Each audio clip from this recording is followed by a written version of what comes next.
Baghdad के खलीफा वलीद की सेना ने भारत में सिंध प्रदेश के देवल राज्य पर आक्रमण किया। इस सेना का सेनापति मोहम्मद बिन कासिम था। देवल के राजा दाहर और उनके पुत्र जय शहाने ने अपनी सेना के साथ शत्रु का सामना किया। देवल राज्य की सेना के वीरों ने बड़ी बहादुरी से युद्ध किया, लेकिन आक्रमण करने वाली शत्रु सेना बहुत बड़ी थी। देवल राज्य की पूरी सेना और राजा तथा राजकुमार भी युद्ध में मारे गए। वहां की महारानी ने अपने पति की मृत्यु का समाचार सुना तो वे स्त्रियों की सेना बनाकर राजमहल से निकली और शत्रुओं पर टूट पड़ी। महारानी और उनके साथ की वीर स्त्रियां युद्ध करते हुए मारी गईं। मोहम्मद बिन कासिम ने राजमहल लुटवा लिया। लूट के दूसरे सामान के साथ उसने राजा दाहर का कटा सिर, राजा का छत्र और उनकी दोनों सूर्य और परमान नाम की पुत्रियों को बंदी बनाकर बगदाद भेज दिया। वह स्वयं पूरे भारतवर्ष को जीतना चाहता था, इसलिए सिंध में ही रुक गया। बगदाद के खलीफा के पास जब राजा दाहर की पुत्रियां पहुंची तो वह उनकी अद्भुत सुंदरता देखकर अचंभे में आ गया। उसे लगा कि स्वर्ग से अप्सराएं आ गई हैं। उसने सूर्य कुमारी से विवाह का प्रस्ताव किया।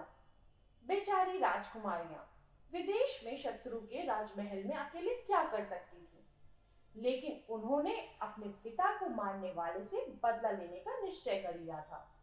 जब खलीफा ने सूर्य कुमारी से विवाह का प्रस्ताव किया तो वह रोने लगी। उसे रोते देखकर खलीफा उसे चुप कराने के लिए उसकी ओर चला। सूर्य कुमारी पीछे हट गई और बोली, खलीफा, आप हमें छूना मत। आपके नीच सेनापति बिन कासिम ने हमें अपवित्र कर दिया है। खलीफा ने ये सुना तो वह क्रोध से कांपने लगा। उसने उस समय अपने दूत भारत भेजे और ये आज्ञा दी कि मोहम्मद बिन कासिम को जीते जी सूखी खाल में सी दिया जाए और उसकी लाश मेरे सामने हाजिर की जाए। खलीफा के दूत भारत आए। मोहम्मद बिन कासिम ने बहुत प्रयत्न किया कि वह जीवित खलीफा के पास पहुंचे और अपने को निर्दोष बता सके, किंतु उसकी बात किसी ने नहीं मानी। वह सूखी खाल में जीते जी सी दिया गया। सूखी खाल के बोरे में सीने पर मोहम्मद बिन कासिम तो मर ही गया। उसकी लाश उस बोरे में बगदाद पहुंचाई गई। क्रोध में आकर खलीफा ने उस पर कई लातें लगाई। इसके बाद खलीफा अपने महल की छत पर गया। वहां उसने सूर्य और परमाल को बुलाकर बताया कि मोहम्मद बिन कासिम की लाश चमड़े के बोरे में सीकर नीचे दरबार में पड़ी है। सूर्य कुमारी ने कहा, ठीक है, हमने अपने पिता को मारने और अपने देश को लूटने वाले से बदला ले लिया है।